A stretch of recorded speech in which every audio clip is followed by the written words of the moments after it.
बहुत सारे लोग डॉक्टर बनना चाहते हैं। बहुत सारे पेरेंट्स इंडिया में अपने बच्चों को डॉक्टर बनाना इसलिए चाहते हैं क्योंकि उन्हें लगता है कि एमबीबीएस करने के बाद एक एमबीबीएस पास आउट डॉक्टर बहुत पैसा कमाता होगा। दैट्स वाई उन्हें भी अपने बच्चों को डॉक्टर बनाना चाहिए। बट ऐसा बिल्कुल भी नहीं है कि तुम एमबीबीएस करने के बाद बहुत सारा पैसा अचानक से कमाना स्टार्ट कर दोगे। सो आज की इस वीडियो में हम लोग पूरा का पूरा जानेंगे कि डॉक्टर का एक सैलरी क्या रहता है एमबीबीएस के बाद, पीजी के बाद। डिटेल में हर एक चीज पे बात करेंगे कि एक एमबीबीएस पास आउट डॉक्टर, एक पोस्ट ग्रेजुएशन किया हुआ डॉक्टर का सैलरी कितना होता है। सो इस वीडियो को तुम लोग लास्ट तक देखना।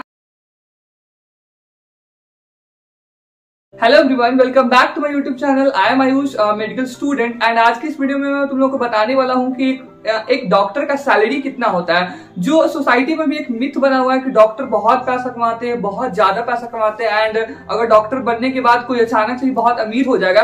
सो आज की इस वीडियो में हम लोग हर एक चीज पे बात कर रहे होंगे कि डॉक्टर है उसका सैलरी कितना होता है, अलग अलग स्टेट्स में एमबीबीएस करने के बाद क्या क्या ऑप्शन रहते हैं, तुम क्या क्या कर सकते हो और किस किस फील्ड में तुम्हारी कितनी सैलरी रहेगी। सबसे पहले तो अगर तुम लोगों ने चैनल को सब्सक्राइब नहीं करा है प्लीज चैनल को सब्सक्राइब कर दो। एंड मैं तुम लोग को साइड में छोटे से स्क्रीन पे आ रहा होगा जो भी चीज मैं यहाँ पे कर रहा हूँ। एंड सबसे पहले चीज जो है कि जब तुम 12th पास करते हो, 12th पास करने के बाद जो पहला चीज होता है वो हमारा नीट का एग्जामिनेशन होता है। तो 12th पास करने के बाद तुम नीट का पेपर देते हो और नीट का पेपर देते ही तुम मेडिकल कॉलेज में इंटर करते हो। मेडिकल कॉलेज में इंटर करने के बाद जो तुम्हारा एमबीबीएस होता है उसको दो पार्ट में डिवाइड किया गया है। तो फर्स्ट थिंग है वो है हमारा 4.5 ईयर का जो तुम्हारा कोर्स होता है जिसमें तुम्हें क्लासेस करने होते हैं, प्रॉफ्स होते हैं जिसको पास करना होगा, जो कि एंड 1 ईयर का इंटर्नशिप होता है जिसमें तुम्हें प्रैक्टिस करना होता है एज ए जो भी हॉस्पिटल तुम्हारे मेडिकल कॉलेज के साथ कनेक्टेड है उसमें। सो तुम्हें 4.5 ईयर का जो तुम्हारा कोर्स होता है उसमें तो तुम्हें कोई पैसा नहीं मिलता है, बट 1 ईयर का जो इंटर्नशिप होता है उसी में तुम्हें पहली बार पैसा मिलेगा एज ए तुम अगर मेडिकल कैरियर में इंटर करो। सो जो इंटर्नशिप का जो सैलरी जो मिलती है इंटर्नशिप के टाइम पे, स्टाइपेंड जिसे कहते हैं, वो 4K to 20K अलग अलग स्टेट्स में, लाइक कुछ स्टेट में यूपी और महाराष्ट्र से स्टेट में 5,000 सिर्फ इंटर्नशिप को भी मिल रहा है। बहुत सारे स्ट्राइक्स हो रहे हैं कि उन लोगों को 5,000 पैसा मिलता है जो कि बहुत एक वर्कर से भी कम होता है। एंड जो हमारा स्टेट है वहां पे 15,000 मिलता है और कुछ कुछ स्टेट्स हैं लाइक असम वगैरह में 30K तक मिलता है, 30K to 40K मिलता है। सेंट्रल इंस्टीट्यूट में 25K तुम्हें ये इंटर्नशिप के टाइम मिल रहा है। ओके, जब तुम इंटर्नशिप करते हो उसके बाद से लाइक तुम इंटर्नशिप कंप्लीट करते ही एक एमबीबीएस ग्रेजुएट हो जाते हो। तो एमबीबीएस ग्रेजुएट होने के बाद तुम्हारे पास 3 ऑप्शन होते हैं। जो पहला ऑप्शन है तुम्हारे पास है कि तुम अगर पढ़ाई को टर्मिनेट करना चाहते हो देन एक सेंट्रल गवर्नमेंट की तुम जॉब कर सकते हो। लाइक सेंट्रल गवर्नमेंट में तुम डॉक्टर बन सकते हो। तो सेंट्रल गवर्नमेंट में जॉब करने के लिए तुम्हें यूपीएससी सीएमएस देना पड़ेगा एंड यूपीएससी सीएमएस क्वालिफाई करके तुम सेंट्रल गवर्नमेंट में डॉक्टर बन सकते हो। वहां पे तुम्हारी सैलरी रहेगी 1 लाख एंड बहुत सारे अलग की चीज के लिए भी पैसा मिलता है, but on an average 1 lakh rupees तुम्हें पर मंथ मिलेंगे। ओके, एंड उसके बाद से जो तुम्हारा होता है दूसरा जो ऑप्शन तुम्हारे पास होता है एज एमबीबीएस करने के बाद, वो होता है तुम्हारा स्टेट गवर्नमेंट की जॉब करो। लाइक सेंट्रल गवर्नमेंट की जॉब करो और दूसरा तुम अपने स्टेट की जो वैकेंसी होती है उसके लिए अप्लाई कर सकते हो। तो स्टेट गवर्नमेंट की अगर तुम जॉब करते हो तो तुमको 50K to 1 lakh rupees per month मिलता है। Okay, 50K to 1 lakh rupees होते हैं पर मंथ। अलग अलग स्टेट में अलग अलग है इनका। और जो तीसरा ऑप्शन जो मोस्टली लोग करना चाहते हो, अगर तुम आगे पढ़ना चाहते हो लाइक एमबीबीएस के बाद भी तुम पढ़ना चाहते हो, तो नीट पीजी जो सबसे सेफेस्ट और सबसे अच्छा ऑप्शन है। अगर तुम पढ़ना चाहते हो तो नीट पीजी का एग्जामिनेशन क्रैक करो एंड नीट पीजी करने के बाद जो एमडी और एमएस में एडमिशन होता है, तो एमडी और एमएस में जो स्टाइपेंड मिलता है वो 40K to 1 लाख अलग अलग स्टेट्स में, लाइक बिहार में 60,000 फर्स्ट ईयर वाले को, 70,000 सेकेंड ईयर वाले को और 80,000 थर्ड ईयर वाले को मिलता है। एंड कुछ स्टेट्स में दिल्ली जैसे स्टेट में ये 1 लाख मिलता है। ओके, एंड कुछ स्टेट्स में अभी भी कम है, 40K है और प्राइवेट कॉलेजेस में तो बहुत कम मिलता भी नहीं आई थिंक। सो ये है हमारा, तुम जब पीजी करते हो पोस्ट ग्रेजुएशन, जो कि एमबीबीएस जो अंडर ग्रेजुएशन था उसकी बात की चीज है। सो ये ऑप्शंस क्या क्या अवेलेबल है एज ए एमबीबीएस डॉक्टर्स के पास। ओके, अब बात करते हैं जो नीट पीजी कर रहा है वो तो बॉन्ड हो चुका है कि तुम बाहर प्रैक्टिस नहीं कर सकते हो। एंड सेंट्रल गवर्नमेंट में भी अगर तुम जॉब करते हो देन सेंट्रल गवर्नमेंट में जॉब करने के बाद तुम बाहर प्रैक्टिस नहीं कर सकते हो।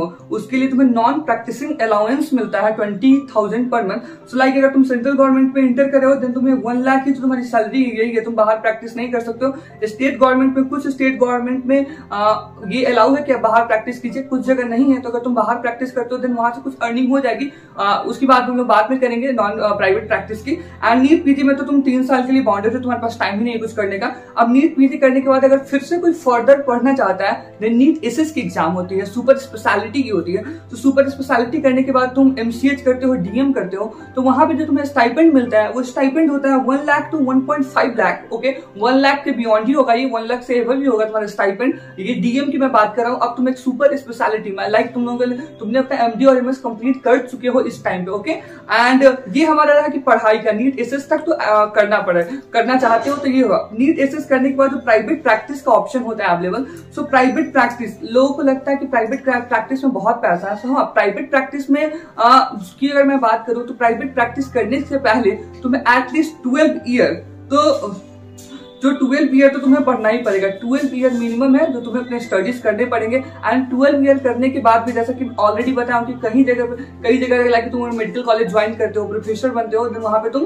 प्राइवेट प्रैक्टिस नहीं कर सकते हो। सो तुम्हें उसी सैलरी पे डिपेंडेंट रहना पड़ेगा। मैं ये नहीं कह रहा कि सैलरी बहुत कम है, डॉक्टर को बहुत कम सैलरी मिलता है, बट ये जितना टाइम होता है 12 साल पढ़ना, जितनी मेहनत होती है उसके अकॉर्डिंग ये कम है, उसके अकॉर्डिंग ये बहुत ज्यादा नहीं सैलरी है, ये कम सैलरी। और ये जो मिथ है सोसाइटी में डॉक्टर्स बहुत कमाते हो, ऐसा नहीं। बड़ा जो तुम कॉर्पोरेट हॉस्पिटल देखते हो जरूर वो डॉक्टर्स का होता भी नहीं है। वहां पे डॉक्टर एज वो कर रहे होते हैं, बहुत जगह पे एज काम कर रहे होते हैं, वो बड़े बड़े बिजनेसमैन का होता है, कुछ डॉक्टर्स का भी होता है। और ये प्राइवेट प्रैक्टिस का जो है बात, ये लाइक लक पे डिपेंड करता है, तुम कितने स्किल्ड हो इस चीज पे डिपेंड करता है। सो तुम मार्केट में कैसे एस्टैब्लिश करते हो अपने आप को, ये 12, 13, 14 साल के बाद की बात है। सो अगर तुम एमबीबीएस में पैसे के लिए एंटर कर रहे हो देन एमबीबीएस तुम्हारे लिए नहीं है। यहाँ पे पेशेंस और अगर तुम्हारा तुम सही में कुछ करना चाहते हो, तुम्हारी पैशन है तुम्हारा, तब तुम आओ। पैसा अगर तुम्हें सिर्फ पैसा कमाना तुम्हारा एम है तो तुम बहुत सारे दूसरे ऑप्शन है लाइक आईआईटी वगैरह, जहाँ पे बहुत पैकेज तुमको 4 साल पढ़ने के बाद ही बहुत हेवी पैकेज मिलेंगे। वैसा कुछ भी एमबीबीएस में नहीं है।